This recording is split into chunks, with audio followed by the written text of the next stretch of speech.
The transport ship shuddered as it docked with Nexus Station. Hyunwoo Kim pressed his face against the small window and stared at the massive structure floating in space. The academy looked like a giant metal city with spinning rings and bright lights. He had never seen anything so big. "First time seeing a space station?" asked So-Young Lee from the seat next to him. She was also from Earth, from the same program that brought humans to this place. "Yes," Hyunwoo said quietly. "It's much bigger than I thought." So-Young smiled. "Wait until you see the aliens. They're much weirder than I thought." The ship's doors opened with a loud hiss. Cold air rushed in, making Hyunwoo shiver. He grabbed his small bag and followed the other passengers out. The docking bay was huge, with a ceiling so high he could barely see it. Strange creatures walked around everywhere. A tall blue alien with 4 arms checked their papers. Its voice sounded like metal scraping together when it spoke. "Humans from Earth. Sector 7, Level 12. Follow the yellow line." Hyunwoo looked down and saw glowing yellow strips on the floor. He and So-Young walked along them with 12 other human students. They passed groups of different aliens. Some were giant and covered in thick armor. Others were thin and moved like they were floating. A few had too many eyes or arms or legs. "Look at them staring," So-Young whispered. She was right. Every alien they passed stopped to look at the humans. Some pointed. Others made strange noises. That might have been laughter. Hyunwoo felt like an animal in a zoo. The yellow line led them to a big room with chairs arranged in rows. A sign on the wall said Orientation Hall in many different languages. The humans sat together in the back, while aliens of all kinds filled the other seats. A massive creature walked onto the stage. It stood 3 meters tall and had thick gray skin like armor. Its face looked like a mix between a lizard and a bear. When it spoke, its voice was so deep that Hyunwoo felt it in his chest. "I am Commander Zethkol," the creature said. "Welcome to the Galactic Defense Academy. You are here because your worlds have joined the Alliance. Some of you will become great warriors. Most of you will fail." The commander's small yellow eyes looked across the room. When they stopped on the human section, Hyunwoo thought he saw disappointment. "This academy has trained soldiers for 500 years. Commander Zethkol continued. "We have strict rules. We do not accept weakness. Those who cannot keep up will be sent home." A purple alien in the front row raised his hand. He was tall and thin with smooth skin that seemed to shine under the lights. "Commander, what about the humans? They look so small." Other aliens turned to stare at the humans again. Some made clicking sounds. Others shook their heads. "Veltar," the commander said to the purple alien. "The humans come from what we call a death world. Earth has dangerous conditions, but—" The commander paused. "They do not look very strong." Hyunwoo felt his face get hot. So-Young clenched, her fists beside him. "Each species has different strengths," Commander Zethkol said.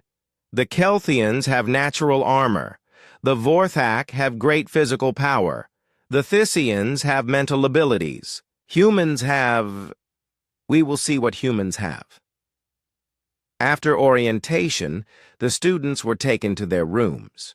The humans were put in a section called low-priority housing. Their rooms were smaller than the others and farther from the dining halls. And training areas? Hyunwoo's roommate was another human named Tai-Ho. He seemed nervous and kept checking his tablet for messages from home. "Do you think we made a mistake coming here?" Tai-Ho asked. Before Hyunwoo could answer, someone knocked on their door. Hyunwoo opened it to find a human man in a military uniform. He was older, maybe 30, with scars on his hands and a calm look in his eyes. "I'm Instructor Jamin Park," the man said. "I wanted to meet the new human students." "You're human too?" Tae-ho asked, surprised. "Yes. I graduated from this academy 5 years ago. I'm the only human who has ever finished the program." Jamin stepped into the room. "I know what you're thinking. You saw how they looked at you today." Hyunwoo nodded. "They don't think we belong here." "They don't," Jamin said simply. "Most aliens think humans are weak because we don't have natural armor or giant muscles or special powers. They think Earth is a small, unimportant world, isn't it?" Tae-ho asked. Jamin smiled, but it wasn't a happy smile. "Earth is different from other worlds. Most planets that develop intelligent life are safe places, gentle places. Earth is not gentle. Earth taught us to survive in ways other species never had to learn." "What do you mean?" Hyunwoo asked. "You'll understand soon enough," Jamin said. "For now, just remember this. Don't try to be like them. Don't try to fight the way they fight or think the way they think. Be human. That's enough." After Jamin left, Hyunwoo and Tae-ho went to the dining hall. It was enormous, with high ceilings and long tables. Different species sat in separate groups. The humans found an empty table in a corner. The food was strange. Most of it was safe for humans to eat, but it tasted like nothing Hyunwoo had ever tried. He picked at something that looked like green soup while watching the other students. The Vorthak aliens were the biggest. They sat at tables near the center of the hall and talked in loud, deep voices. Their gray skin was thick and bumpy, and their arms were as big as Hyunwoo's whole body. The Kelthians looked like giant insects with natural armor covering their bodies. They made clicking sounds when they ate and moved their heads in quick, jerky motions. The Thyssians were the most human-like but taller and thinner. Their purple skin seemed to glow slightly and they didn't talk much. When they did speak, other species listened carefully. "The purple ones are supposed to be psychic." So, Young said quietly, she had joined their table with 3 other human students. "I read about them on the way here. They can hurt you just by thinking about it." A group of Thyssians walked past their table. One of them, the same one who had asked about humans during orientation, stopped and looked down at them. "Veltar," he said, pointing to himself.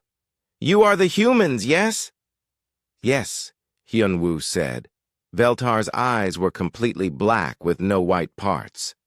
When he looked at Hyunwoo, it felt like someone was pressing against his brain. "Interesting," Veltar said. "Your minds are different, louder than other species, but also more confused, like animals thinking too much." "Thanks," So Young said, in a cold voice. Veltar smiled, showing teeth that were too sharp. "You will not last long here. Deathworld or not, you are too small, too slow, too weak. This academy is for real warriors." He walked away with his friends. The other Thyssians looked back at the humans and made sounds that were definitely laughter. "I already hate this place," Tae-ho muttered. Hyunwoo said nothing. He watched Veltar sit with the other advanced students and felt something cold settle in his stomach. Not fear, exactly. Something else. Something that reminded him of the times, back home, when bullies had cornered him after school. That night, as he lay in his narrow bed, Hyunwoo thought about what Instructor Jamin had said. Be human. What did that mean? Right now, being human just meant being the weakest, smallest, most unwanted students in the academy. But somewhere deep in his mind, in a place he didn't fully understand, something disagreed. something that had been shaped by millions of years, of surviving on a world that tried to kill everything that lived on it, something that was waiting. The alarm sounded at 5 in the morning. Hyunwoo jumped out of bed, his heart racing. The sound was loud and harsh, designed to wake up species with different hearing ranges. For humans, it felt like someone screaming directly into their ears. Training begins in 30 minutes, a voice announced through speakers in the walls. Report to Gymnasium 7 in full gear. Hyunwoo pulled on his training uniform. It was made of some alien material that felt too smooth and didn't breathe like cotton. The boots were heavy and awkward on his feet. Everything was designed for average galactic species, which meant it fit humans poorly. Taeho stumbled around, the room still half asleep. I can't do this every morning, he groaned. You have to, Hyunwoo said. They're looking for reasons to send us home. In the hallway, students from different species moved toward the training areas. The Vorthak moved slowly but steadily, their heavy footsteps shaking the floor. The Kelthians scuttled quickly on their 6 legs. The Thyssians seemed to float more than walk. The humans had to run to keep up with everyone else's normal walking. Speed. Gymnasium 7 was a massive space with equipment Hyunwoo had never seen before. Strange machines with moving parts filled the room. Obstacle courses hung from the ceiling. Combat areas were marked with glowing lines on the floor. Commander Zethkol stood in the center with other instructors.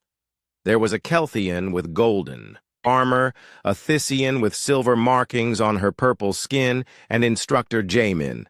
The human instructor looked tiny next to the others. Today you begin real training, Commander Zethkol announced. First, we will test your basic physical capabilities. Then you will attend classes on xenobiology, tactics, and weapons systems. The students were divided into groups by species. The humans stood together in their small group, while other species formed much larger circles. Physical assessment first, the Kelthian instructor said. Her voice clicked and buzzed. Each species will demonstrate their natural abilities. The Vorthak went first. One of them, a female named Korth, walked to a machine that looked like a metal wall. She placed her hands against it and pushed. The machine's display showed numbers that kept getting higher. Other students watched in amazement as the numbers climbed past levels that would crush most species. Impressive, Commander Zethkol said. Standard Vorthak strength excellent for heavy combat roles. The Kelthians demonstrated their natural armor. One of them let another student hit him with a metal rod. The rod bent, but the Kelthian didn't even seem to notice. The Thyssians showed their mental abilities. Veltar stepped forward and stared at a small metal ball sitting on a table. The ball rose into the air and began spinning. Then it started to glow with heat until it was red hot. Veltar never touched it. Psychic manipulation, the Thyssian instructor explained. Useful for both offense and defense. Then it was the humans' turn. What special abilities do humans possess? Commander Zethkol asked Instructor Jaemin. The human instructor was quiet for a moment. Humans don't have obvious special abilities, like other species. Some of the alien students laughed. Veltar smiled and whispered something to his friends. However, Jaemin continued, humans have other qualities. Adaptability, endurance, rapid learning, and pain tolerance. Pain tolerance? The Kelthian instructor asked. Humans can continue functioning even when injured or exhausted. They don't stop easily. Commander Zethkol looked at the human students. Demonstrate. Jaemin called Hyunwoo forward. Hold your hand flat against this surface, he said, pointing to a metal plate. It will get hot. Hold it as long as you can. The plate started warming up. Soon it was hot enough to hurt. Hyunwoo gritted his teeth but kept his hand in place. The alien students watched as the temperature kept rising. Hyunwoo's hand started to shake, but he didn't pull it away. Enough, Jae-min said after 2 minutes. Hyunwoo's palm was red and sore, but not seriously burned. The alien students looked confused. That's it? Veltar asked. Any species can tolerate pain. Not like that, Jae-min said quietly. And not for that long. But you're right. It doesn't look impressive. After physical testing, the students went to their first class, xenobiology. The classroom was set up like an amphitheater with the instructor at the bottom and students sitting in rising rows. The humans ended up in the back. The instructor was a Kelthian named Dr. Clixit. She moved around the front of the room while images appeared on the walls showing different planets and species. Today we study evolutionary adaptation, Dr. Clixit announced. Each species develops based on their home world's conditions. Images of different planets appeared. Vorthak Prime was a heavy world with thick atmosphere and dangerous storms. The Kelthian homeworld was covered in deep forests with many predators. The Thysian planet was peaceful with few environmental dangers. Environmental pressure shapes evolution, Dr. Clixet continued. Dangerous worlds create strong species. Safe worlds create intelligent species. Each species finds their own path to survival. A student raised her hand. What about Earth? Dr. Clixit paused. An image of Earth appeared on the wall. It looked blue and green and beautiful. Earth is classified as a minor death world, Dr. Clixit said.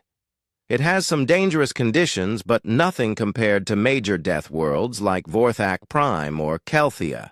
The dominant species, humans, show typical death world characteristics. What characteristics? Veltar asked. Paranoia, aggression, difficulty trusting others, tendency toward violence. Dr. Clixit clicked her mandibles together. However, humans are physically unremarkable, small, weak, no natural weapons or armor.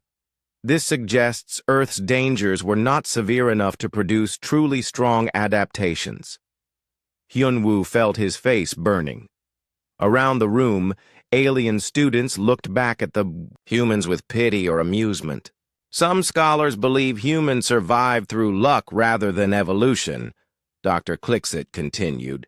Their success on Earth may have been accidental. After class, the human students walked together toward their next lesson. No one spoke for a while. Accidental, So Young finally said. She thinks we survived by accident. Maybe we did, Taeho said miserably. Look around. Everyone else here is obviously designed for fighting. We look like children next to them. Instructor Jae-min graduated, Hyunwoo said. He made it through the whole program. One person, Taeho replied. Out of how many humans who tried? That afternoon was their first tactical simulation class. The students sat at computer terminals and ran through battle scenarios. The aliens picked up the controls quickly and seemed to understand the complex systems without much trouble.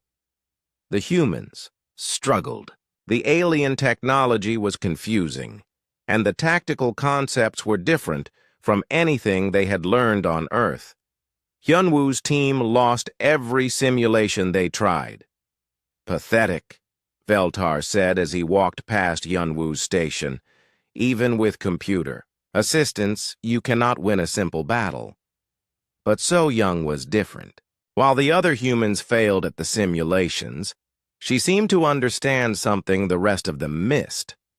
Her tactics were strange and unpredictable, but they worked. She won 3 simulations in a row using strategies that confused even The instructors. Interesting approach, the tactical instructor said. He was a Vorthak named Grexmore. Unconventional but effective. Where did you learn these methods? I didn't learn them anywhere, So Young said. They just seemed obvious. After classes, the human students ate dinner together in their corner of the dining hall. The alien students ignored them, which was better than being laughed at. I heard something today, So Young said quietly. About the graduation rates. What about them? Hyunwoo asked. 60% of Vorthak students graduate, 70% of Kelthians, 80% of Thysians. She paused. 5% of students from Deathworlds. 5%? Taeho? Looked sick. And most of those are from major Deathworlds with really strong species, not minor Deathworlds like Earth. They sat in silence for a while, picking at their strange food. So we're supposed to fail, Hyunwoo said finally. Supposed. 2, So Young agreed. But Instructor Jaemin didn't. That night, Hyunwoo lay in bed thinking about everything he had learned. According to the aliens, humans were weak, lucky survivors from an unimportant world. They had no special abilities, no natural advantages, no reason to be at this academy. But something felt wrong about that explanation. If humans were so weak and useless, why did they make the aliens so uncomfortable? Why did Veltar's psychic pressure feel different when he used it on humans? Why had So Young's tactics confused the instructors? And why did Instructor Jaemin smile that strange, knowing smile whenever other species talked about human weaknesses? There was something the aliens didn't understand about humans. Something they had missed or ignored. Something that might be important. Hyunwoo fell asleep wondering what it could be. 3 weeks into training, Commander Zethkol announced the first major test. All students gathered in the main gymnasium while he stood on a raised platform, his massive frame casting shadows across the floor.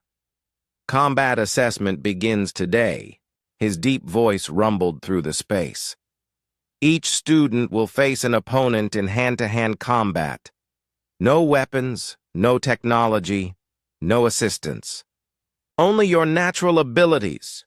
Hyunwoo felt his stomach drop. Around him, alien students seemed excited. The Vorthak cracked their knuckles, making sounds like breaking rocks. The Kelthians clicked their mandibles eagerly. The Thysians remained, calm, but their black eyes gleamed with confidence. Pairings are determined by current rankings, Commander Zethkol continued. Highest-ranked students face middle-ranked opponents. Lowest-ranked face whoever is left. The humans exchanged worried looks. They knew exactly where they ranked. First match, Commander Zethkol announced. Veltar of Thys versus Korvek of Vorthak Prime. The two aliens stepped into the combat circle. Veltar was tall and graceful, his purple skin shimmering under the lights. Korvek was shorter than most Vorthak, but still twice Veltar's width. With gray armor-like skin and arms thick as tree trunks. Begin, the commander said. Korvek charged forward with surprising speed for such a large creature.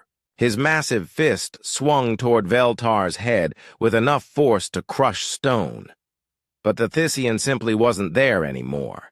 He had moved aside so smoothly it looked like he had teleported. Veltar's black eyes focused on Korvek. The Vorthak suddenly stumbled, grabbing his head with both hands. He tried to swing again, but his movements became clumsy and confused. Veltar stepped closer and placed one thin finger against Korvek's forehead. The Vorthak collapsed like a falling mountain. Winner. Veltar, Commander Zethkol announced. Time, 43 seconds. The alien students cheered. Veltar helped Korvek to his feet, and the Vorthak stumbled away looking embarrassed but unharmed. More matches followed. The combat was incredible. to watch. Species that looked completely different fought with abilities humans could barely understand. A Kelthian's natural armor turned aside blows that should have shattered bones. A Vorthak lifted an opponent twice his size and threw him across the circle. Another Thyssian made her enemy's weapons turn against himself. Then Hyunwoo heard his name.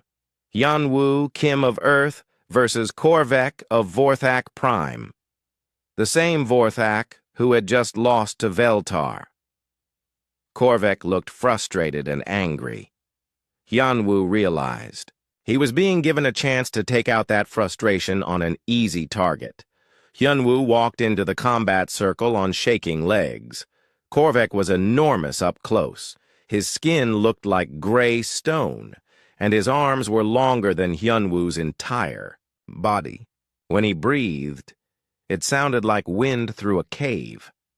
"I will try not to hurt you too badly, little human," Korvek said. His voice was surprisingly gentle. "Begin," Commander Zethkol announced. Korvek moved forward slowly, giving Hyunwoo time to react. His first punch was careful and controlled, aimed at Hyunwoo's shoulder rather than his head. It should have been an easy blow to avoid, but Hyunwoo was already moving, not away from the punch but toward it. He ducked under Korvek's arm and struck at the Vorthak's knee with his elbow. The impact sent shockwaves up Hyunwoo's arm, but Korvek grunted in surprise. "Fast," Korvek muttered. He swung again, this time with more speed. Hyunwoo couldn't avoid it completely. The Vorthak's fist caught him in the ribs and sent him flying across the circle. He hit the floor hard and felt the air rush out of his lungs. Stars danced in front of his eyes. The alien students laughed. "Stay down, human," someone called out. "You tried your best." But Hyunwoo didn't stay down.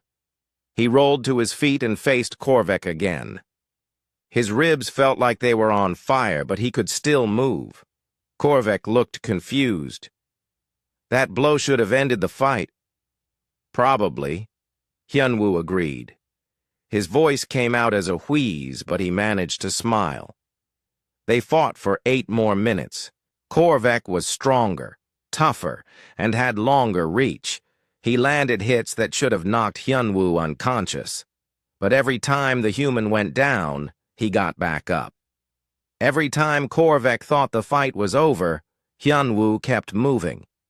Finally, Korvek's frustration got the better of him. He grabbed Hyunwoo with both hands and lifted him into the air, planning to throw him out of the circle. Hyunwoo twisted in the Vorthak's grip and drove both thumbs into pressure points on Korvek's wrists. It was a technique he had learned in self-defense classes back on Earth. Korvek's hands went numb, and he dropped the human. As Hyunwoo fell, he grabbed Korvek's arm and used the Vorthak's own weight to throw him off balance. They both crashed to the ground in a tangle of limbs. "Enough!" Commander Zethkol called. "Winner, Korvek. Time, 8 minutes, 47 seconds. Hyunwoo had lost, but something had changed in the gymnasium. The alien students weren't laughing anymore. They were staring at him with confused expressions. "How are you still moving?" Korvek asked as he helped Hyunwoo to his feet. "I felt ribs break. I felt bones crack. You should be unconscious." "I don't know," Hyunwoo said honestly. His body felt like one giant bruise, but his mind was clear. "I just don't like staying down." Later, So-Young faced a Kelthian named Crix. The insect-like alien was fast and deadly, with natural armor that could stop most attacks. But So-Young fought like nothing the aliens had ever seen. She didn't try to break through Crix's armor or match his speed. Instead, she studied how he moved and found the tiny gaps between his armor plates. She used techniques that seemed to come from nowhere, strikes that targeted nerves and joints rather than trying to cause direct damage. The fight lasted 12 minutes. Crix won in the end, but he was limping when it was over. "Where did you learn to fight like that?" the Kelthian instructor asked. "I watched videos," So Young said. "Old movies from Earth, something called martial arts." "Martial arts," the instructor repeated slowly. "Combat techniques developed on your world?" "Yes. Humans have been fighting each other for thousands of years. We got pretty good at it."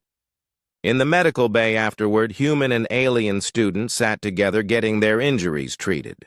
The alien medical staff seemed puzzled by human anatomy. "Your pain tolerance is unusual," the medical officer told Hyun-woo. She was a Thyssian with silver markings that indicated high rank.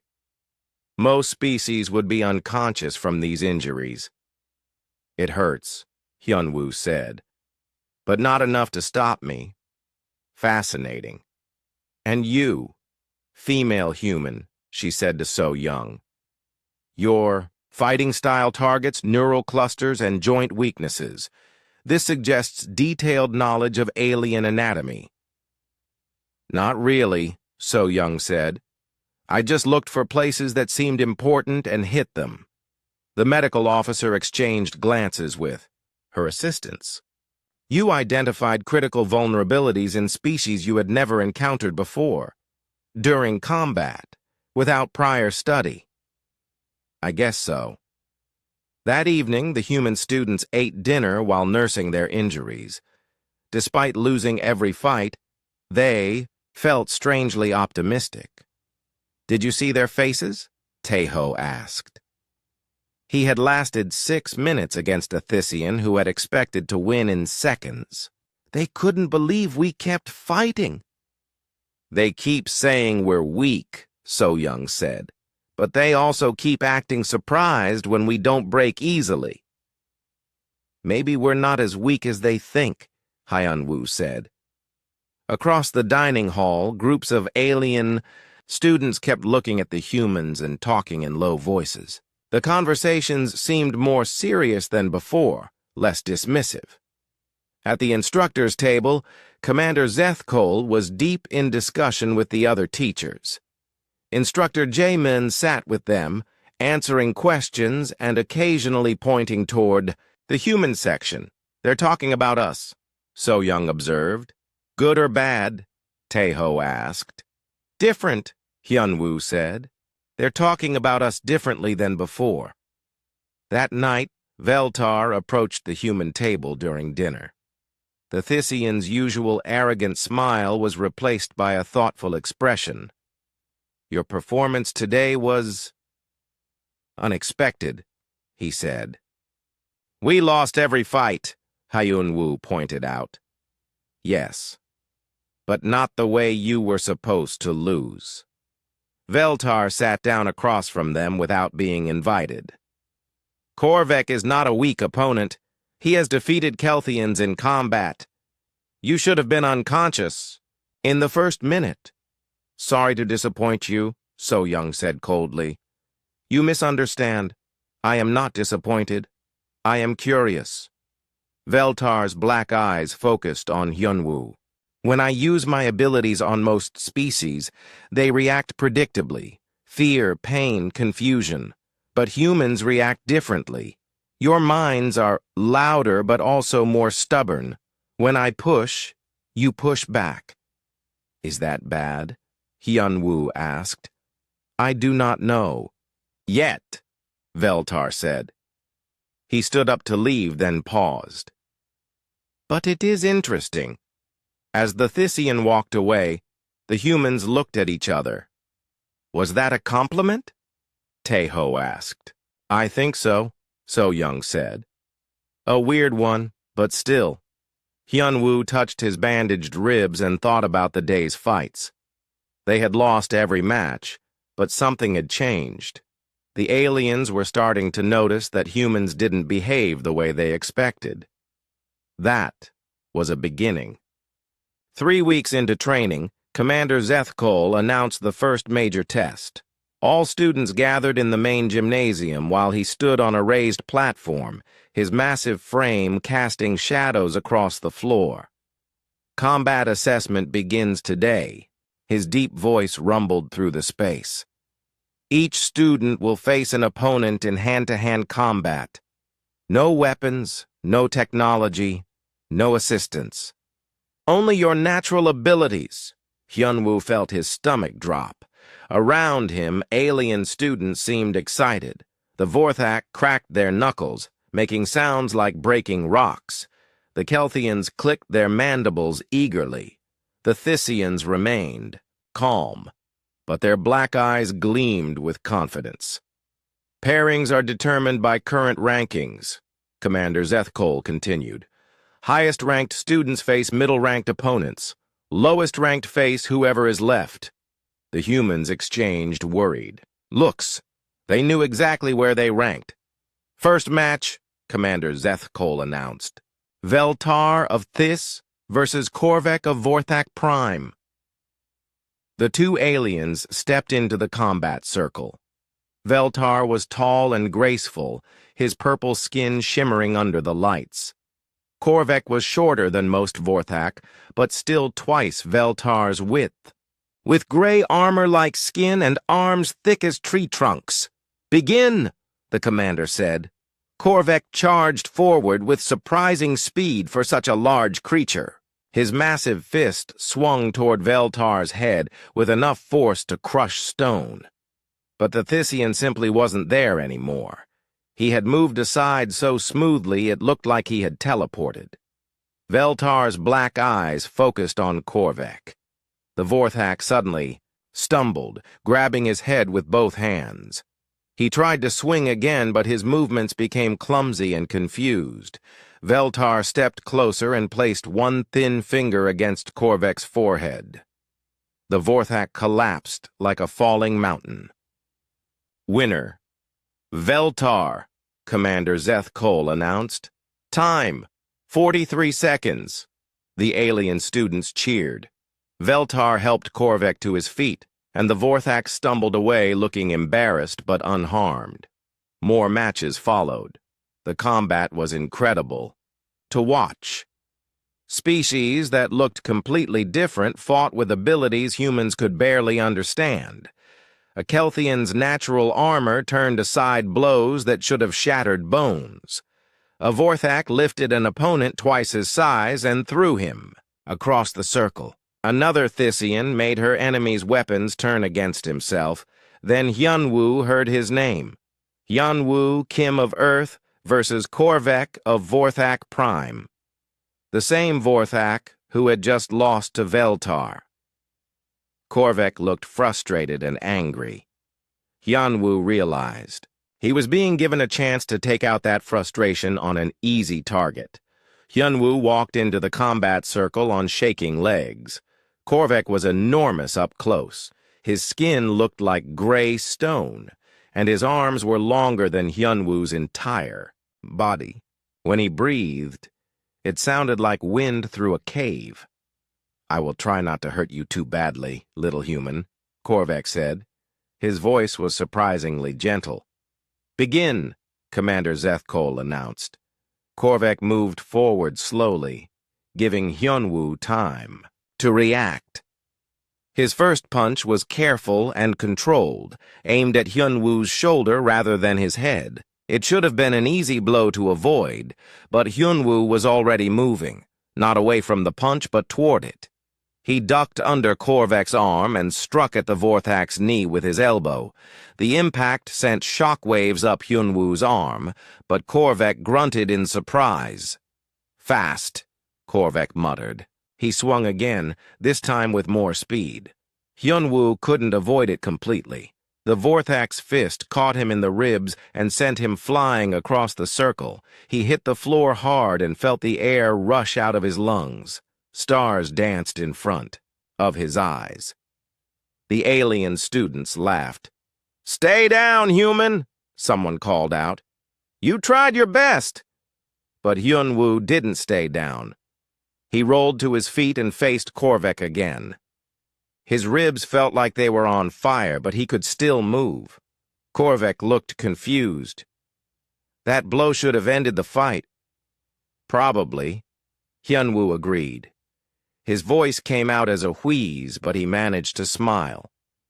They fought for 8 more minutes. Korvek was stronger, tougher, and had longer reach. He landed hits that should have knocked Hyunwoo unconscious. But every time the human went down, he got back up. Every time Korvek thought the fight was over, Hyunwoo kept moving. Finally, Korvek's frustration got the better of him. He grabbed Hyunwoo with both hands and lifted him into the air, planning to throw him out of the circle. Hyunwoo twisted in the Vorthak's grip and drove both thumbs into pressure points on Korvek's wrists. It was a technique he had learned in self-defense classes back on Earth. Korvek's hands went numb, and he dropped the human. As Hyunwoo fell, he grabbed Korvek's arm and used the Vorthak's own weight to throw him off balance. They both crashed to the ground in a tangle of limbs. "Enough!" Commander Zethkol called. "Winner, Korvek. Time, 8 minutes, 47 seconds. Hyunwoo had lost, but something had changed in the gymnasium. The alien students weren't laughing anymore. They were staring at him with confused expressions. "How are you still moving?" Korvek asked as he helped Hyunwoo to his feet. "I felt ribs break. I felt bones crack. You should be unconscious." "I don't know," Hyunwoo said honestly. His body felt like one giant bruise, but his mind was clear. "I just don't like staying down." Later, So-Young faced a Kelthian named Crix. The insect-like alien was fast and deadly, with natural armor that could stop most attacks. But So-Young fought like nothing the aliens had ever seen. She didn't try to break through Crix's armor or match his speed. Instead, she studied how he moved and found the tiny gaps between his armor plates. She used techniques that seemed to come from nowhere, strikes that targeted nerves and joints rather than trying to cause direct damage. The fight lasted 12 minutes. Crix won in the end, but he was limping when it was over. "Where did you learn to fight like that?" the Kelthian instructor asked. "I watched videos," So-Young said. "Old movies from Earth, something called martial arts." "Martial arts," the instructor repeated slowly. "Combat techniques developed on your world?" "Yes. Humans have been fighting each other for thousands of years. We got pretty good at it." In the medical bay afterward, human and alien students sat together getting their injuries treated. The alien medical staff seemed puzzled by human anatomy. "Your pain tolerance is unusual," the medical officer told Hyunwoo. She was a Thyssian with silver markings that indicated high rank. "Most species would be unconscious from these injuries." "It hurts," Hyunwoo said, "but not enough to stop me." "Fascinating." "And you, female human," she said to So-Young. "Your fighting style targets, neural clusters, and joint weaknesses. This suggests detailed knowledge of alien anatomy." "Not really," So-Young said.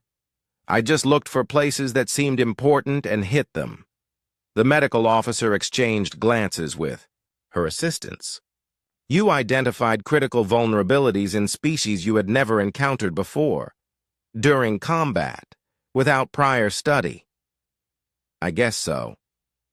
That evening, the human students ate dinner while nursing their injuries. Despite losing every fight, they felt strangely optimistic. "Did you see their faces?" Taeho asked. He had lasted 6 minutes against a Thyssian who had expected to win in seconds. "They couldn't believe we kept fighting." "They keep saying we're weak," So-Young said, "but they also keep acting surprised when we don't break easily." "Maybe we're not as weak as they think," Hyunwoo said. Across the dining hall, groups of alien students kept looking at the humans and talking in low voices. The conversations seemed more serious than before, less dismissive. At the instructor's table, Commander Zethkol was deep in discussion with the other teachers. Instructor Jamin sat with them, answering questions and occasionally pointing toward the human section. "They're talking about us," So Young observed. "Good or bad?" Taeho asked. "Different," Hyunwoo said. "They're talking about us differently than before." That night, Veltar approached the human table during dinner. The Thisian's usual arrogant smile was replaced by a thoughtful expression. "Your performance today was unexpected," he said. "We lost every fight," Hyunwoo pointed out. "Yes, but not the way you were supposed to lose." Veltar sat down across from them without being invited. "Korvek is not a weak opponent. He has defeated Kelthians in combat. You should have been unconscious in the first minute." "Sorry to disappoint you," So Young said coldly. "You misunderstand. I am not disappointed. I am curious."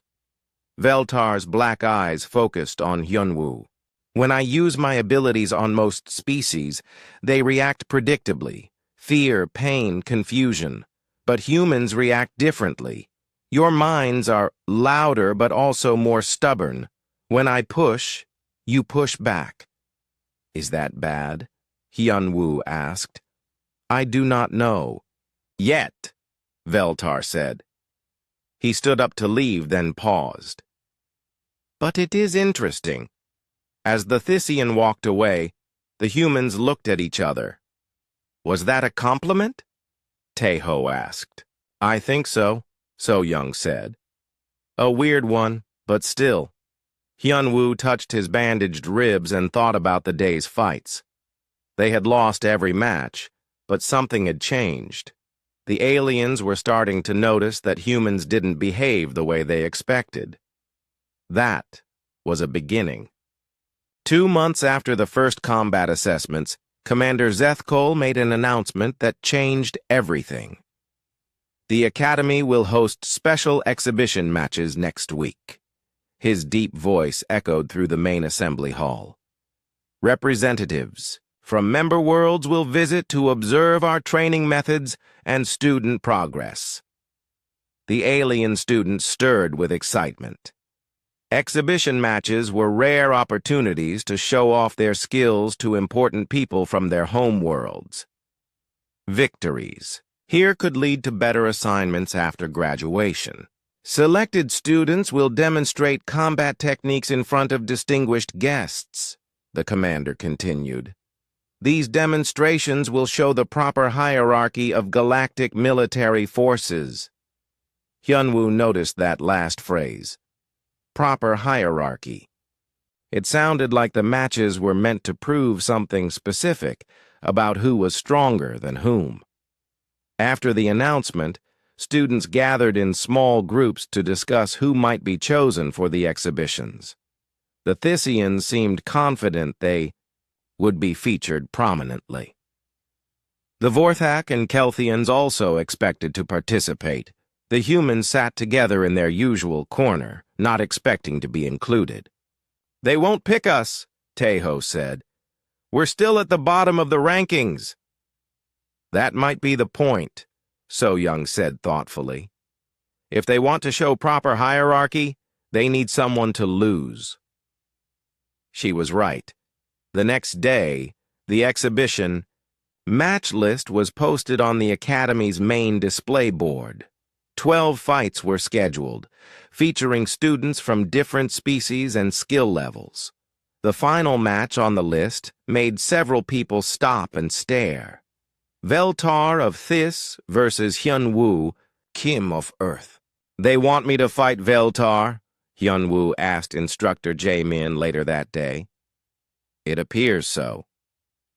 The human instructor's expression was carefully neutral. "In front of representatives from multiple worlds, including some who have never seen humans before." "But I can't beat Veltar. He's one of the best students in the Academy." "Probably not," Jamin agreed. The question is whether you can lose in a way that teaches the audience something useful. What do you mean? That's for you to figure out. Jamin paused. But remember what I told you on your first day. Be human. That's enough. The week leading up to the exhibition matches was intense. All participating students trained harder than ever, knowing they would be performing for audiences that included military leaders, government officials, and academy donors. Veltar approached Hyunwoo during one of the training sessions. The Thisian's usual arrogant confidence had been replaced by something more serious. I requested to fight you, Veltar said without preamble. Why? Because you are an interesting puzzle. In our previous encounters, you have shown abilities that do not match your apparent limitations. Veltar's black eyes studied Hyunwoo carefully. I want to understand what humans truly are. We're just humans, Hyunwoo said. No, you are something else. Something that pretends to be simple and weak, but is neither. Veltar stepped closer. I have fought many species. I know their strengths and weaknesses. But humans confuse me. Your minds resist my abilities in ways that should not be possible. Your bodies endure damage that should incapacitate you. Your strategies make no logical sense but somehow work. Maybe we're just lucky. Luck does not explain consistency. Every human student shows these same impossible traits. Veltar smiled, showing his sharp teeth. So I will fight you in front of witnesses and prove what humans really are. And what's that? I have not decided yet. Either dangerous creatures pretending to be harmless, or harmless creatures with hidden strength. The exhibition will answer that question. Word of the upcoming match between Veltar and Hyunwoo spread quickly through the academy. Students from all species began placing bets on the outcome. Most expected Veltar to win easily, but the odds weren't as one-sided as they would have been a few months earlier. Humans are unpredictable, Korvek explained to a group of Vorthak students. They lose fights they should win, and survive fights they should lose. Veltar is stronger, but what? Another Vorthak asked. Have you ever seen a human give up? Really give up? Korvek shook his massive head. Neither have I. The alien students had started paying close attention to human behavior. They watched how humans trained, how they fought, how they reacted to pain and exhaustion. What they saw made many of them uncomfortable. They never stop. A Kelthian named Exrix told her clutchmates, "You can hurt them, defeat them, humiliate them. They just keep coming back. It's unnatural." Maybe that's why their world is called a death world, another Kelthian replied. They had to become unkillable to survive. But they look so weak. Looking weak might be part of how they survived. 2 days before the exhibition, Hyunwoo was called to Commander Zethkol's office. The massive Vorthak sat behind a desk that looked tiny compared to his bulk. Other instructors stood around the room, including Jamin. You understand the purpose of the exhibition matches, Commander Zethkol said. It wasn't a question. To show the proper hierarchy of galactic military forces. Hyunwoo repeated the commander's earlier words. Correct. Representatives from member worlds need to see that the Alliance's military structure reflects actual combat capabilities. Strong species command, weak species follow. Order is maintained. Hyunwoo waited for more explanation. Your fight with Veltar will demonstrate this principle, the commander continued. A powerful Thisian warrior defeating a deathworld primitive. Clear and educational. I see. However, the commander's small yellow eyes narrowed. Recent reports suggest humans may not perform their role in this demonstration as expected. What do you mean? You have a tendency to make your defeats complicated, prolonged, confusing to observers. The commander leaned forward. This exhibition must be clear and decisive. Veltar will win quickly and obviously. You will lose in a way that confirms human limitations. Hyun-woo felt a cold anger building in his chest. You want me to lose, on purpose. I want you to lose appropriately, Commander Zeth-Cole corrected, without the unusual resistance that has characterized your previous fights. And if I don't? The commander was quiet for a long moment. Then the Academy will conclude that humans are not suitable for this program. All human students will be sent home, and the exchange program will be terminated. After the meeting, Instructor Jae-min walked with Hyun-woo through the Academy corridors. They're scared, Jae-min said quietly. Of what? We haven't won any fights. Exactly. You haven't won, but you haven't lost the way you're supposed to. That makes them nervous. Jae-min stopped walking. Do you know why I'm the only human to graduate from this academy? Because you're stronger than the rest of us? No. Because when I was a student, humans were still a curiosity. Something new and interesting, but not threatening. They let me succeed because it was amusing. Jaemin's expression darkened. But now they've had time to study us, to understand what we represent, and they don't like what they see. What do we represent? Change, evolution, a different way of thinking about survival and conflict. Jae-min looked around to make sure they weren't being overheard. The galaxy has been stable for thousands of years because everyone agrees on the basic rules. Stronger species dominate weaker ones. Physical power determines hierarchy. Honor and tradition guide behavior. And humans break those rules. Humans ignore those rules. We fight to win, not to prove honor. We survive through adaptation, not strength. We cooperate with anyone who helps us achieve our goals, regardless of their species or status. Jaemin smiled grimly. That terrifies them. The day before the exhibition, Hyun-woo spent hours in the gymnasium practicing with different opponents. So-young and Taeho worked with him, trying to prepare strategies for fighting someone with Veltar's abilities. His psychic powers are his main advantage, So-young said. If you can resist those, he's just tall and fast. How do I resist psychic powers? I don't know. But you've done it before. Every time he tries to use them on you, something pushes back. They were right. Whenever Veltar focused his mental abilities on Hyun-woo, it felt like someone pressing against his thoughts. But there was always a part of his mind that remained untouched, a core of stubbornness that refused to be controlled. Maybe that's just how human brains work, Taeho suggested. Maybe we're naturally resistant to that kind of thing. That evening, as Hyun-woo prepared for sleep, he thought about everything that had led to this moment.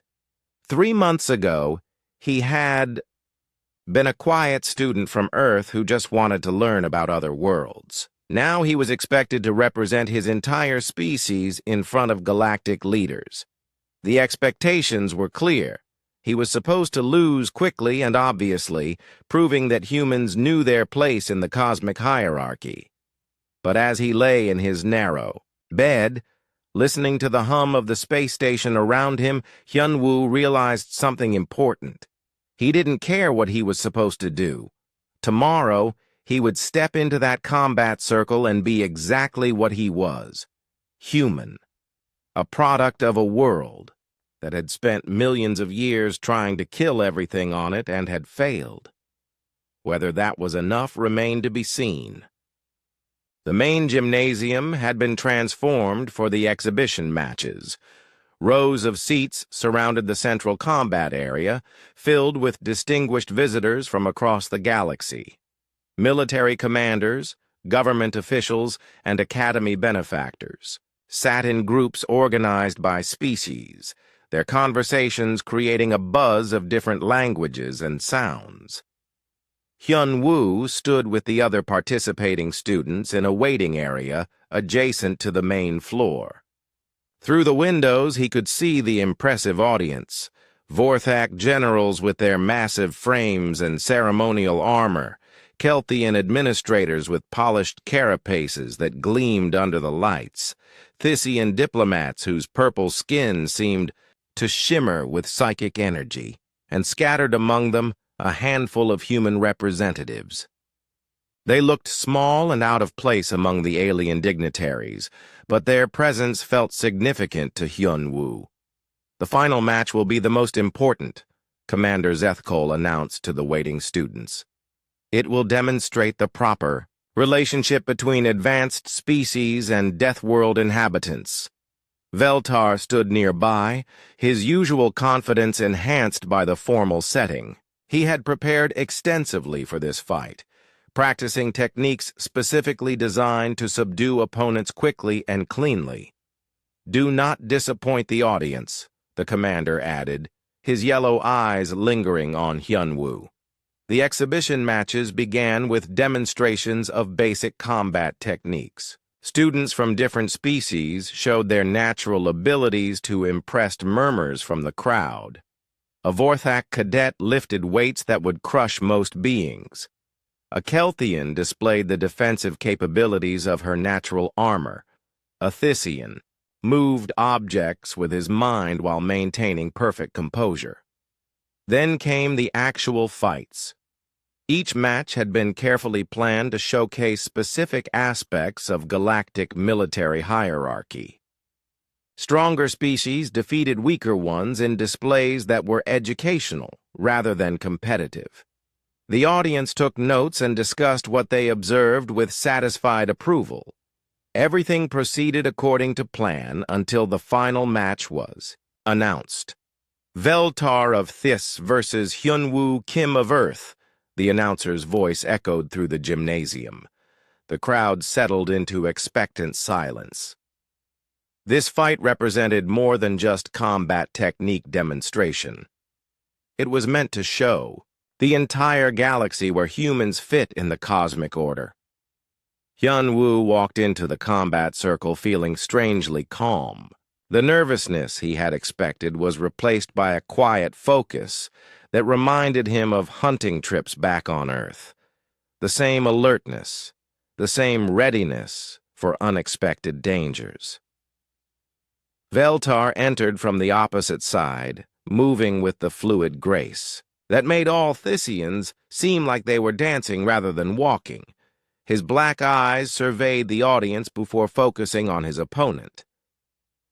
"Remember your place," Veltar said quietly as they approached the center of the circle. "I am," Hyun-woo replied. "Begin," Commander Zethkol announced. Veltar started with a display of his psychic abilities, lifting small objects around the combat area and making them orbit his body. The audience murmured appreciatively at this demonstration of Thyssian power. Then he focused his mental energy on Hyun-woo. The psychic pressure felt like someone pushing against his thoughts with invisible hands. Most species would have been stunned or confused by the attack, their minds overwhelmed by foreign mental energy. But Hyun-woo's mind pushed back, not with psychic power of his own, but with simple, stubborn resistance. The pressure was there, but it couldn't quite take hold. Veltar's eyes widened slightly in surprise. He increased the intensity of his mental assault, focusing more power on breaking through the human's defenses. The effort left him slightly distracted, and Hyun-woo took advantage of the opening to move closer. But instead of attacking, he simply stood there, studying his opponent's technique. "Interesting," Veltar said, stepping back. "Your resistance is stronger than before." He tried a different approach, using his superior reach to land quick strikes while maintaining his psychic pressure. The combination should have been overwhelming for any opponent. Hyunwoo absorbed the hits and kept moving forward. Each strike hurt, but not enough to stop him. Pain was just information, and the information told him he could continue fighting. "Stay down," Veltar hissed after a particularly solid hit sent Hyunwoo sprawling. But the human rolled to his feet and approached again, his movements slightly unsteady but determined. The fight continued for longer than anyone had expected. Veltar's attacks became more aggressive as his frustration grew. This was supposed to be a quick, clean demonstration of Thisian superiority. Instead, it was turning into a prolonged struggle against an opponent who refused to accept defeat. End. "This," Commander Zethkol called from the sidelines. Veltar nodded and prepared for a finishing move. He would combine his strongest psychic assault with a physical strike that would put the human down permanently. No more embarrassing resistance in front of the distinguished audience. But first, he needed to hold his opponent still. Veltar reached out and grabbed a handful of Hyunwoo's black hair, pulling the human's head back to expose his throat for the final blow. The moment Veltar's fingers tightened in his hair, something fundamental changed in Hyunwoo's brain. Every instinct that had been carefully controlled and suppressed suddenly exploded into full awareness. Millions of years of evolutionary programming designed to deal with predators, threats, and mortal danger activated simultaneously. Someone was grabbing his hair. Someone was holding him helpless for a killing blow. Every ancestor who had survived long enough to reproduce had faced this exact situation and lived through it. The response was immediate and utterly without conscious thought. Hyunwoo's body moved with a speed that shocked everyone present, including himself. His left hand grabbed Veltar's wrist and twisted with mechanical precision, targeting the exact pressure points that would cause maximum damage. His right elbow drove upward into the Thisian's forearm with every ounce of strength his body could generate. The sound of breaking bones was clearly audible throughout the silent gymnasium. Veltar's scream echoed off the walls as he released Hyunwoo's hair and staggered backward. His hand hung at an unnatural angle, several bones clearly broken. His psychic abilities, disrupted by shock and pain, flickered and died. Hyunwoo stood in the center of the combat circle, breathing hard, his eyes wild with adrenaline. For a moment, he looked like something that had never been civilized, never been tamed, never learned to hide its true nature. The gymnasium was completely silent. Veltar collapsed to his knees, cradling his damaged hand against his chest. The injury was severe enough that his psychic abilities might never fully recover. The neural pathways that channeled his mental energy had been disrupted by the trauma. "Medical team to the combat area." Commander Zethkol's voice was carefully controlled, but everyone could hear the shock beneath his professional tone. As medical personnel rushed to treat Veltar, the audience began to stir. Conversations broke out in a dozen different languages as representatives tried to process what they had just witnessed. A primitive deathworlder had just broken the hand of one of the Academy's most promising Thisian students in seconds, without apparent effort. As a reflexive response to having his hair grabbed, Hyunwoo slowly came back to normal awareness as the adrenaline faded. He looked down at Veltar and felt a mixture of concern and confusion. "I didn't mean to," he started to say. "Yes, you did," Instructor Jamin said quietly, stepping into the combat circle. You meant to survive. That's what humans do. The exhibition had ended, but the real demonstration was just beginning. Every alien in the audience was suddenly very interested in learning more about the species that could cause such damage as an unconscious reflex. In the medical bay, as Veltar received treatment for his injuries, he looked up at Hyunwoo with something that might have been respect. Now I understand, the Thisian said through gritted teeth. Humans are not failed warriors. You are successful predators. The distinction, Hyunwoo realized, was about to become very important to the rest of the galaxy. The medical team worked on Veltar's hand for over an hour while the distinguished visitors waited in uncomfortable silence. What should have been a routine demonstration of galactic military hierarchy had become something no one knew how to process. Commander Zethkol stood at the center of the gymnasium, facing questions from increasingly agitated representatives. How did a primitive Deathworlder disable a trained Thisian warrior so easily? Demanded General Korthax, a massive Vorthak whose armor bore the insignia of the Alliance High Command. The human student acted in self-defense. Commander Zethkol replied carefully. Student Veltar grabbed his hair, which apparently triggered an aggressive response. Apparently? Asked Ambassador Silk Tara, a Thisian diplomat whose silver markings indicated high rank. You do not understand your own students' capabilities. The commander had no good answer for that question. Dr. Klixet, the Kelthian xenobiology instructor, was called to provide expert testimony about human physiology and behavior. She stood before the assembled dignitaries looking uncomfortable and uncertain. According to our initial classifications, humans were categorized as minor, Deathworld inhabitants with limited combat potential, she began. However, recent observations suggest these classifications may have been incomplete. Incomplete how? General Korthax demanded. Earth appears to be a more dangerous world than originally assessed. The human students have demonstrated abilities that exceed our projections for their species. What kind of abilities? Dr. Klixet activated a holographic display showing data from the past 3 months. Enhanced pain tolerance, rapid adaptation to new combat situations, unusual resistance to psychic manipulation, and extreme persistence in the face of defeat.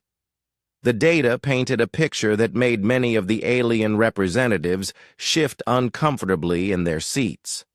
However, Dr. Klixet continued, today's incident reveals something more significant. The human's response to having his hair grabbed was not a trained technique. It was a reflexive action that occurred without conscious thought. Explain. Ambassador Silk Tara said, grabbing someone's hair is apparently a trigger for deeply programmed defensive responses in humans. The speed and precision of the counterattack suggest evolutionary adaptations developed over millions of years. General Korthax leaned forward. You're saying this was instinct? Yes. Instinct honed by countless generations of survival pressure. The human didn't choose to break the Thisian's hand. His body did it automatically to escape a perceived threat. The implications of this revelation rippled through the audience. If a simple hair grab could trigger such a violent response, what other seemingly innocent actions might provoke dangerous reactions from humans? Instructor Jamin was called forward to provide additional context. He had been silent during most of the discussions, but now all eyes turned to the only human graduate of the academy. Instructor Park, Commander Zethkol said, please explain to our guests what happened here today. Jamin stood calmly before the assembled aliens, his small human frame dwarfed by the representatives of larger species. When he spoke, his voice was clear and steady. "You've been thinking about humans wrong," he said simply. "Elaborate," General Korthax ordered. "You see a species that looks physically weak and assume we survived through luck or hiding. You classify Earth as a minor death world because it doesn't have the obvious dangers of places like Vorthak Prime or Kelthia." Jamin activated his own holographic display, showing images of Earth's history and geography. But Earth's danger wasn't obvious environmental hazards. Earth's danger was everything on it trying to kill everything else. For millions of years, humans survived not by being the strongest or fastest or most armored creatures on our planet. Images flashed showing Earth's predators: lions, tigers, bears, sharks, crocodiles, venomous snakes, and countless other dangerous species. We survived by being the most dangerous. The audience stirred uneasily. Humans developed into persistence hunters who could track prey for days without stopping. We learned to make tools that turned any object into a weapon. We became social predators who coordinated complex hunts and warfare. More images appeared: early humans with spears, coordinated hunting parties, ancient battlefields. Most importantly, we learned to respond to threats with immediate and overwhelming violence, because on Earth, anything that grabbed you was probably trying to eat you. The silence in the gymnasium was profound. "The hair grab," Jamin continued, "represents one of the most dangerous situations a human can face. It's how predators control prey before killing them. The response student Kim showed today has been shaped by millions of years of humans dying to predators who grabbed their hair." Ambassador Silk Tara spoke carefully. "Are you saying humans are naturally programmed for violence?" "I'm saying humans are naturally programmed for survival. Violence is just one of our tools." "How many of these programmed responses do humans possess?" General Korthax asked. "Many," Jamin said simply. "Most humans don't even know they have them until the right trigger appears." The questions continued for hours. Representatives demanded detailed information about human capabilities, limitations, and potential threats. Academy instructors scrambled to provide answers they didn't have. Meanwhile, in the medical bay, Veltar was finally coherent enough to speak clearly. His hand was immobilized in a regeneration field, but the damage to his psychic abilities might be permanent. Hyunwoo sat beside the Thisian's bed, feeling guilty about the injury he had caused. "Stop apologizing," Veltar said. "You warned me that you didn't want to fight." "I didn't mean to hurt you so badly. Yes, you did. Some part of you meant it completely." Veltar studied Hyunwoo with his dark eyes. "The part that kept you alive for millions of years." "I don't understand what happened." "I grabbed your hair to hold you still for a finishing blow. Your species' survival instincts interpreted this as a lethal threat and responded accordingly." Veltar tried to flex his damaged fingers and winced. "I have studied human history since our first encounter. Your people have faced this exact situation countless times throughout your evolution. And every human who survived it lived to pass on their genes. Every human who didn't survive it, didn't." Veltar smiled weakly. "You are descended from millions of years of humans who successfully escaped hair grabs. Today, that inheritance saved your life. But we weren't fighting to the death. Your conscious mind knew that. Your unconscious mind disagreed." Security. Footage of the incident had already been analyzed frame by frame. The video showed Hyunwoo's response time. From Veltar's grab to the breaking of bones had taken less than 2 seconds. No conscious thought could have planned and executed such a precise counterattack that quickly. The human's movement was purely reflexive, the analysis report concluded. Muscle memory and instinctive responses bypassed conscious control entirely. As word of the incident spread throughout the academy, students from all species began viewing humans differently. The small, seemingly weak deathworlders had just demonstrated capabilities that no one had suspected. "They've been holding back," Korvek told his fellow Vorthak students. "In every fight, every exercise, every test, they've been showing us only what they thought was safe." "Why would they do that?" another Vorthak asked. "Because they're smarter than we gave them credit for. They were studying us while we were underestimating them." The human students found themselves the center of intense scrutiny. Alien classmates who had previously ignored or dismissed them now watched their every move with careful attention. "It's like they're afraid of us," So Young observed during dinner that evening. "Maybe they should be," Taeho said quietly. Hyunwoo said nothing. He was still processing what had happened in the combat circle. For a few seconds, he had become something else entirely. Something faster, more violent, and completely without hesitation. It should have been frightening. Instead, it felt like remembering something he had always known but never acknowledged. That night, as the Academy settled into an uneasy quiet, representatives from across the galaxy held emergency sessions to discuss the human situation. The easy assumptions about Earth's inhabitants had been shattered in less than 2 seconds. Questions multiplied faster than answers. How many humans possessed these capabilities? Were they aware of their own potential?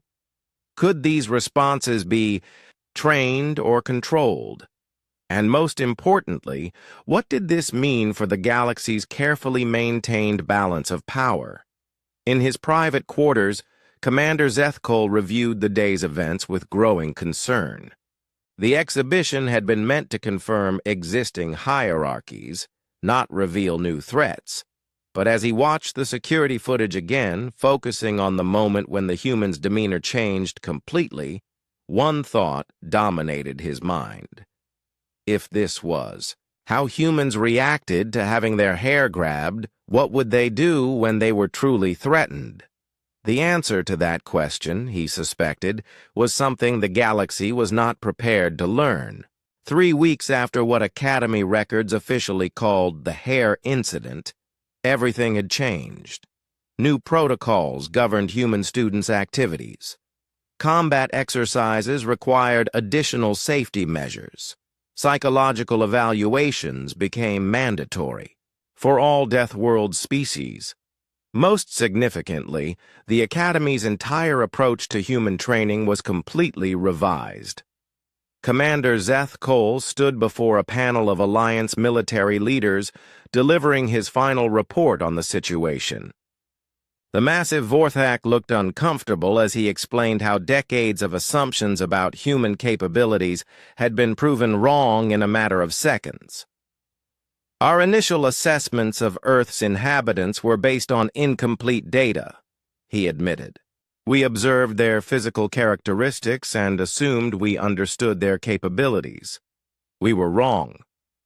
General Korthax, who had witnessed the exhibition match, leaned forward in his chair. "What are your recommendations, Commander?" "Complete revision of human classification protocols.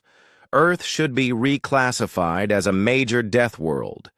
Human students require specialized training programs that account for their unique psychological and physiological adaptations. And their potential threat level?" Commander Zethkol was quiet for a long moment.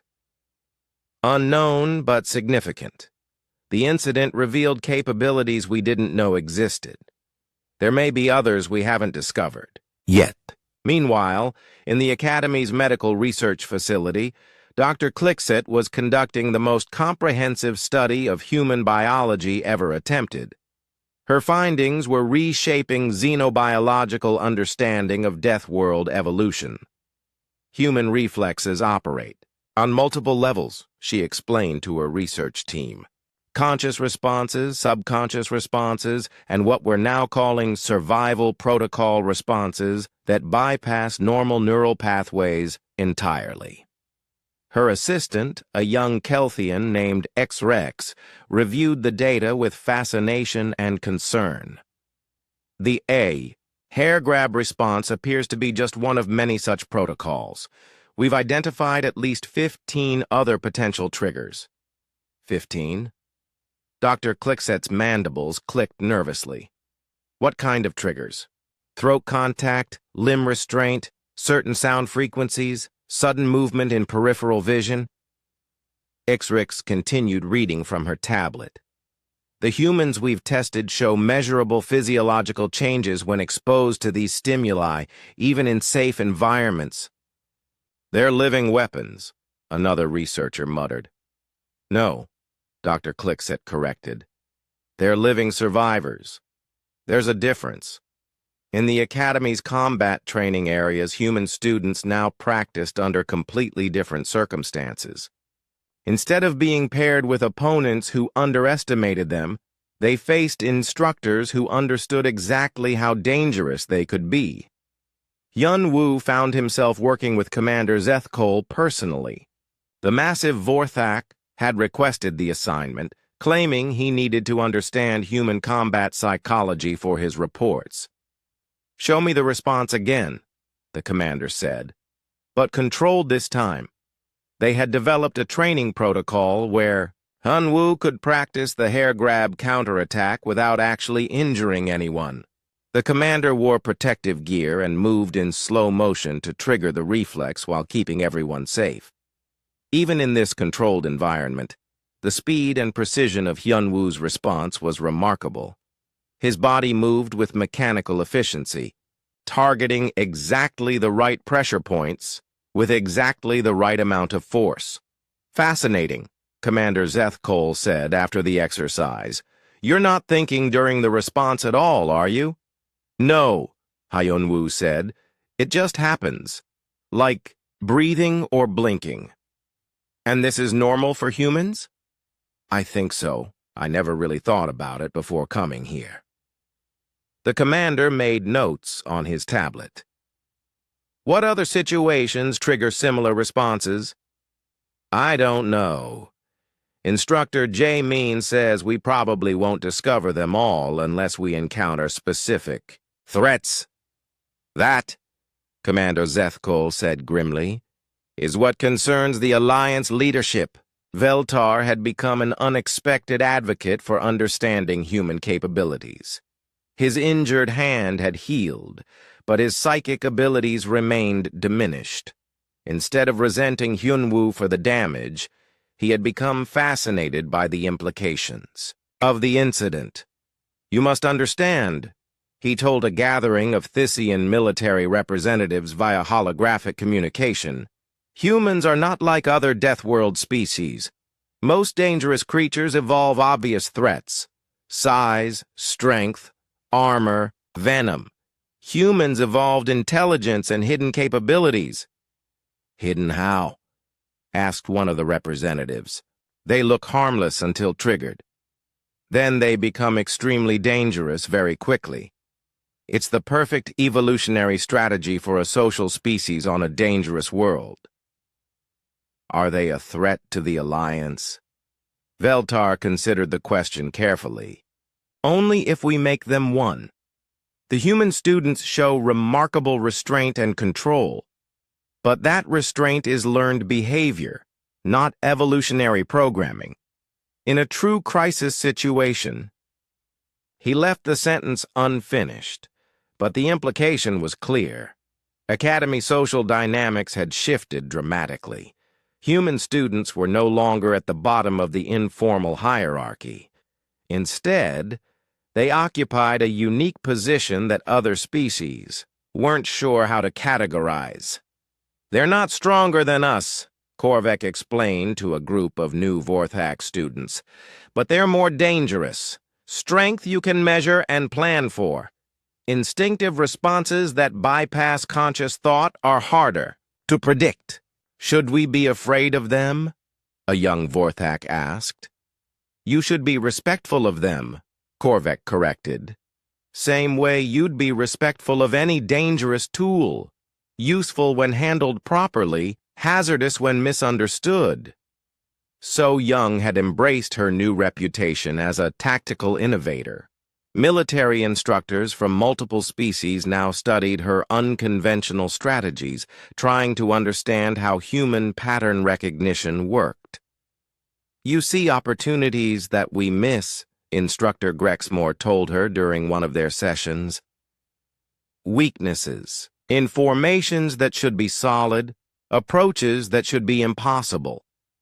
Maybe you're looking at things wrong, So Young suggested.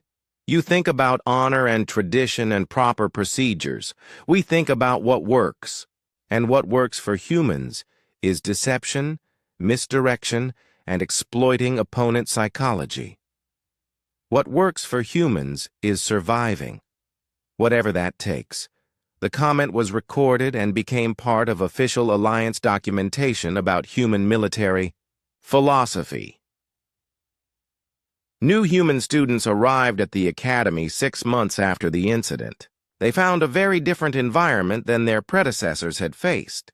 Instead of being dismissed as weak deathworlders, they were treated with cautious respect by students and faculty alike. Don't grab their hair had become an informal rule that everyone understood, even if they didn't fully comprehend why. But the new students brought their own surprises.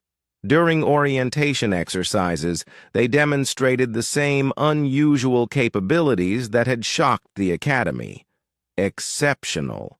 Pain tolerance, rapid adaptation, persistent determination, and occasional flashes of explosive capability when properly triggered. It's not just individual humans, Dr. Clixit reported to the Alliance Council. These characteristics appear to be species-wide. Every human we've tested shows similar patterns, though with individual variations. Recommendations? Asked the Council Chairman. Humans should be integrated into Alliance military structures, but with full awareness of their unique capabilities. They could be extremely valuable allies, but only if we understand what we're working with. Hyun-woo completed his training 18 months after arriving at the academy. His final evaluation scores placed him in the top 15% of all graduates, despite his slow start. More importantly, he had become a bridge between human and alien understanding. Other species came to him when they had questions about human behavior, and he helped them navigate the complexities of working with his people. You've changed how the galaxy sees humans, Instructor Jamin told him on graduation day. Have I? Before you, we were curiosities, interesting but harmless primitives from a minor world. Now we're recognized as what we actually are, survivors. From a world that spent millions of years trying to kill us. Is that better? It's honest, Jamin said. And honesty is usually better than misunderstanding, even when the truth is uncomfortable.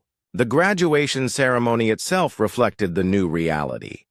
Human graduates received the same honors as students from other species, and their assignments were based on capabilities rather than preconceptions.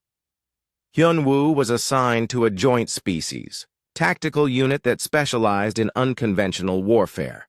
His commanding officer was a Vorthak, who had specifically requested human personnel after studying their unique approaches to problem-solving.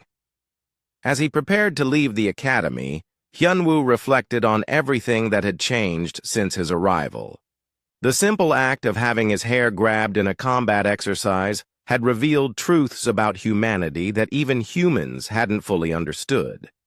Never grab a deathworlder's hair had become more than just an academy rule.